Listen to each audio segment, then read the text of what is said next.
أعوذ بالله من الشيطان الرجيم. بسم الله الرحمن الرحيم. الحمد لله الذي أنزل على عبده الكتاب ولم يجعل له عوجا قيما لينذر بأسا شديدا من لدنه ويبشر المؤمنين الذين يعملون الصالحات أن لهم أجرا حسنا ماكثين فيه أبدا وينذر الذين قالوا اتخذ الله ولدا ما لهم به من علم ولا لآبائهم كبرت كلمة تخرج من أفواههم إن يقولون إلا كذبا فلعلك باخع نفسك على آثارهم إن لم يؤمنوا بهذا الحديث أسفا إنا جعلنا ما على الأرض زينة لها لنبلوهم أيهم أحسن عملا وإنا لجاعلون ما عليها صعيدا جرزا أم حسبت أن أصحاب الكهف والرقيم كانوا من آياتنا عجبا إذ أوى الفتية إلى الكهف فقالوا ربنا آتنا من لدنك رحمة وهيئ لنا من أمرنا رشدا فضربنا على آذانهم في الكهف سنين عددا ثم بعثناهم لنعلم أي الحزبين أحصى لما لبثوا أمدا نحن نقص عليك نبأهم بالحق إنهم فتية آمنوا بربهم وزدناهم هدى وربطنا على قلوبهم إذ قاموا فقالوا ربنا رب السماوات والأرض لن ندعو من دونه إلها لقد قلنا إذا شططا هؤلاء قوم اتخذوا من دونه آلهة لولا يأتون عليهم بسلطان بين فمن أظلم ممن افترى على الله كذبا وإذ اعتزلتموهم وما يعبدون إلا الله فأووا إلى الكهف ينشر لكم ربكم من رحمته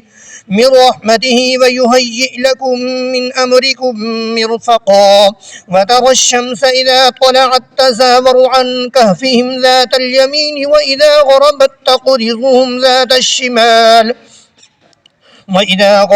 تقرضهم ذات الشمال وهم في فجوة من ذلك من آيات الله من يهد الله فهو المهتد ومن يضلل فلن تجد له وليا مرشدا وتحسبهم أيقاظا وهم رقود ونقلبهم ذات اليمين وذات الشمال وكلبهم باسط ذراعيه بالوسطيد لو اطلعت عليهم لوليت منهم فرارا ولملئت منهم رعبا وكذلك بعثناهم ليتساءلوا بينهم قال قائل منهم كم لبثتم قالوا لبثنا يوما أو بعض يوم قالوا ربكم أعلم بما لبثتم فابعثوا أحدكم بورقكم هذه إلى المدينة فلينظر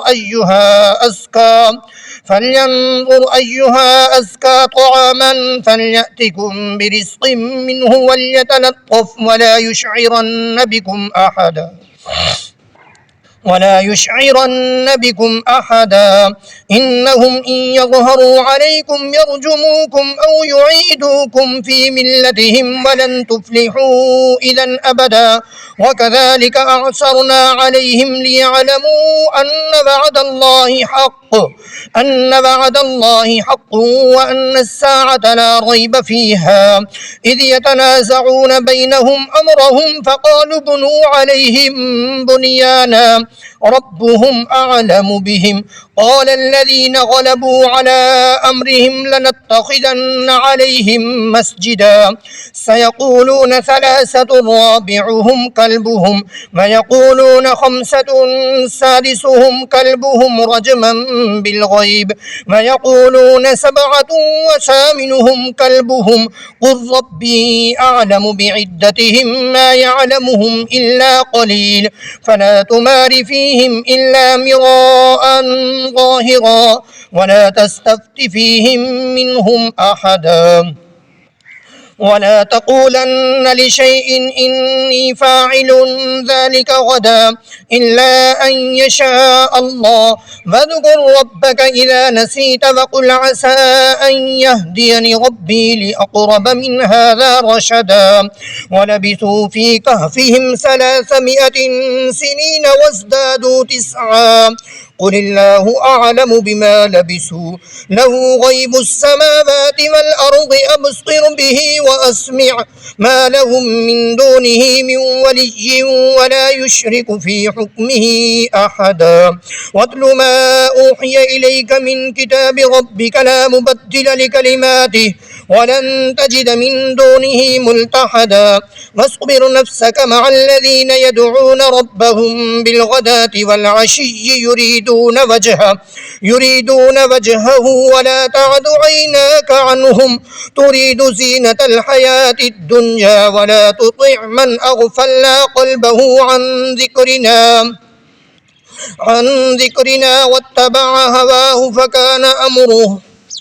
وكان أمره فرطا وقل الحق من ربكم فمن شاء فليؤمن ومن شاء فليكفر إنا أعتدنا للظالمين نارا أحاط بهم سرادقها وإن يستغيثوا يغاثوا بماء كالمهل يشوي الوجوه بئس الشراب وساءت مرتفقا إن الذين آمنوا وعملوا الصالحات إنا لا نضيع أجر من أحسن عملا أولئك لهم جنات عدن تجري من تحتهم الأنهار يحلون فيها من أساور من ذهب ويلبسون ثيابا خضرا من سندس واستبرق متكئين فيها على الأرائك نعم الثواب وحسنت مرتفقا واضرب لهم مثل الرجلين جعلنا لأحدهما جنتين من أعناب وحففناهما بنخل وجعلنا بينهما زرعا كلتا الجنتين آتت أكلها ولم تظلم منه شيئا وفجرنا خلالهما نهرا وكان له ثمر فقال لصاحبه وهو يحاوره أنا أكثر منك مالا وأعز نفرا ودخل جنته وهو ظالم لنفسه قال ما أظن أن تبيد هذه أبدا وما أظن الساعة قائمة ولئن رددت إلى ربي لأجدن خيرا منها منقلبا قال له صاحبه وهو يحاوره أكفرت بالذي خلقك من تراب ثم من نطفة ثم سواك رجلا لكن هو الله ربي ولا أشرك بربي أحدا ولولا إذ دخلت جنتك قلت ما شاء الله لا قوة إلا بالله إن ترني أنا أقل منك مالا وولدا فعسى ربي أن يؤتيني خيرا من جنتك ويرسل عليها حسبانا من السماء فتصبح صعيدا زلقا أو يصبح ماؤها غورا فلن تستطيع له طلبا وأحيط بثمره فأصبح يقلب كفيه على ما أنفق فيها وهي خاوية على عروشها ويقول يا ليتني لم أشرك بربي أحدا ولم تكن له فئة ينصرونه من دون الله وما كان منتصرا هنالك الولاية لله الحق هو خير ثوابا وخير عقبا واضرب لهم مثل الحياة الدنيا كماء إن أنزلناه من السماء فاختلط به نبات الأرض فأصبح هشيما تذروه الرياح وكان الله على كل شيء مقتدرا المال والبنون زينة الحياة الدنيا والباقيات الصالحات خير عند ربك ثوابا وخير أملا ويوم نسير الجبال وترى الأرض بارزة وحشرناهم فلم نغادر منهم أحدا وعرضوا على ربك صفا لقد جئتمونا كما خلقناكم أول مرة بل زعمتم أن لن نجعل لكم موعدا ووضع الكتاب فترى المجرمين مشفقين مما فيه ويقولون يا ويلتنا ما لهذا الكتاب لا يغادر صغيرة ولا كبيرة إلا أحصاها ووجدوا ما عملوا حاضرا ولا يظلم ربك أحدا وإذ قلنا للملائكة اسجدوا لآدم فسجدوا إلا إبليس كان من الجن ففسق عن أمر ربه أفتتخذونه وذريته أولياء من دوني وهم لكم عدو بئس للظالمين بدلا ما أشهدتهم خلق السماوات والأرض ولا خلق أنفسهم وما كنت متخذ المضلين عضدا ويوم يقول نادوا شركائي الذين زعمتم فدعوهم فلم يستجيبوا لهم وجعلنا بينهم موبقا ورأى المجرمون النار فظنوا أنهم مواقعوها ولم يجدوا عنها مصرفا ولقد صرفنا في هذا القرآن للناس من كل مثل وكان الإنسان أكثر شيء جدلا وما منع الناس أن يؤمنوا إذ جاءهم الهدى ويستغفروا ربهم إلا أن تأتيهم سنة الأولين أو يأتيهم العذاب قبلا وما نرسل المرسلين إلا مبشرين ومنذرين ويجادل الذين كفروا بالباطل ليدحضوا به الحق واتخذوا آياتي وما أنذروا هزوا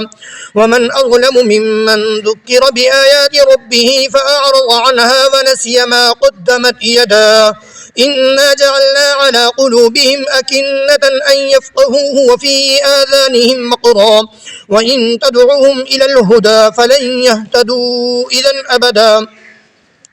وربك الغفور ذو الرحمة لو يؤاخذهم بما كسبوا لعجل لهم العذاب بل لهم موعد لن يجدوا من دونه موئلا وتلك القرى أهلكناهم لما ظلموا وجعلنا لمهلكهم موعدا وإذ قال موسى لفتاه لا أبرح حتى أبلغ مجمع البحرين أو أمضي حقبا فلما بلغا مجمع بينهما نسيا حوتهما فاتخذ سبيله في البحر سربا فلما جاوزا قال لفتاه آتنا غداءنا لقد لقينا من سفرنا هذا نصبا قال أرأيت إذ أوينا إلى الصخرة فإني نسيت الحوت وما أنسانيه إلا الشيطان أن أذكره واتخذ سبيله في البحر عجبا قال ذلك ما كنا نبغي فارتدا على آثارهما قصصا فوجدا عبدا من عبادنا آتيناه رحمة من عندنا وعلمناه من لدنا علما قال له موسى هل أتبعك على أن تعلمني مما علمت رشدا قال إنك لن تستطيع معي صبرا وكيف تصبر على ما لم تحط به خبرا قال ستجدني إن شاء الله صابرا ولا أعصي لك أمرا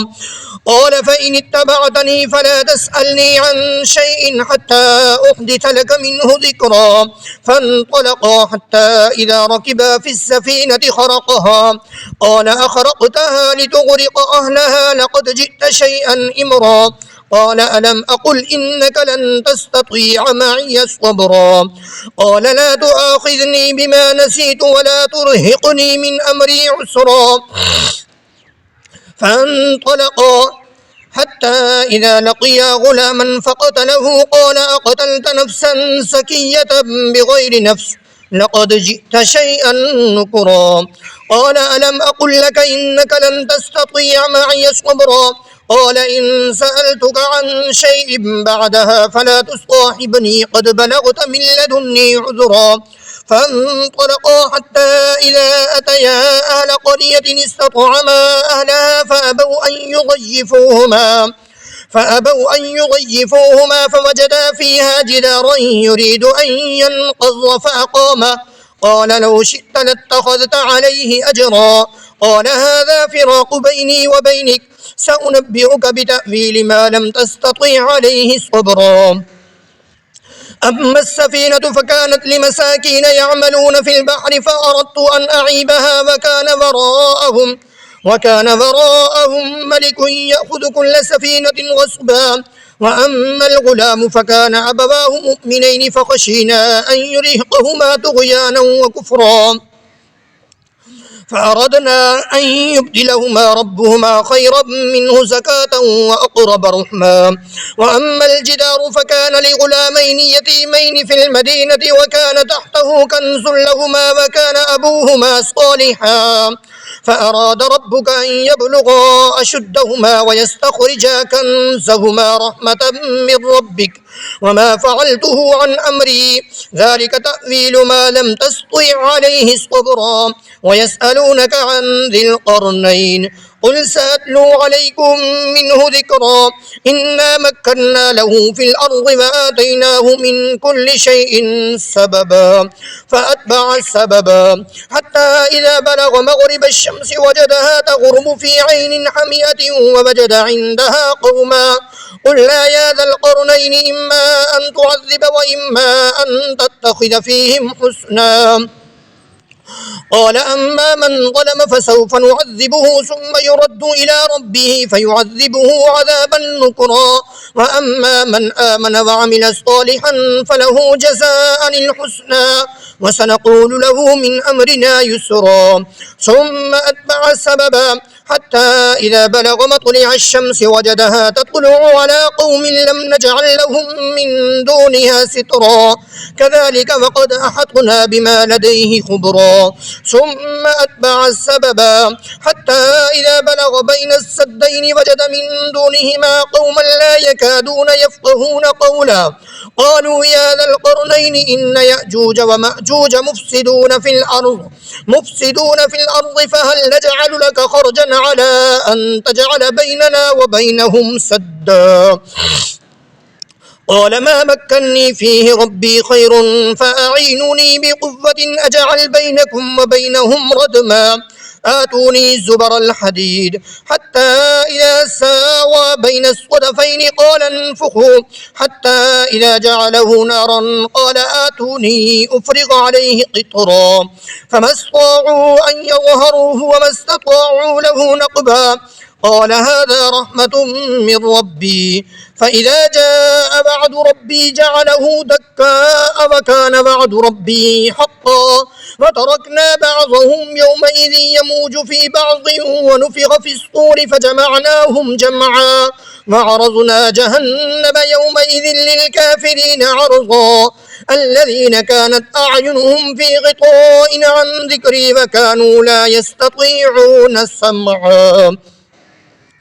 أفحسب الذين كفروا أن يتخذوا عبادي من دوني أولياء إنا أعتدنا جهنم للكافرين نزلا قل هل ننبئكم بالأخسرين أعمالا الذين ضل سعيهم في الحياة الدنيا وهم يحسبون أنهم يحسنون صنعا أولئك الذين كفروا بآيات ربهم ولقائه فحبطت أعمالهم فلا نقيم لهم يوم القيامة وزنا ذلك جزاؤهم جهنم بما كفروا واتخذوا آياتي ورسلي هزوا إن الذين آمنوا وعملوا الصالحات كانت لهم جنات الفردوس نزلا خالدين فيها لا يبغون عنها حولا قل لو كان البحر مدادا لكلمات ربي لنفد البحر قبل أن تنفد كلمات ربي ولو جئنا بمثله مددا قل إنما أنا بشر مثلكم يوحى إلي أنما إلهكم إله واحد فمن كان يرجو لقاء ربه فليعمل عملا صالحا ولا يشرك بعبادة ربه أحدا صدق الله العلي العظيم.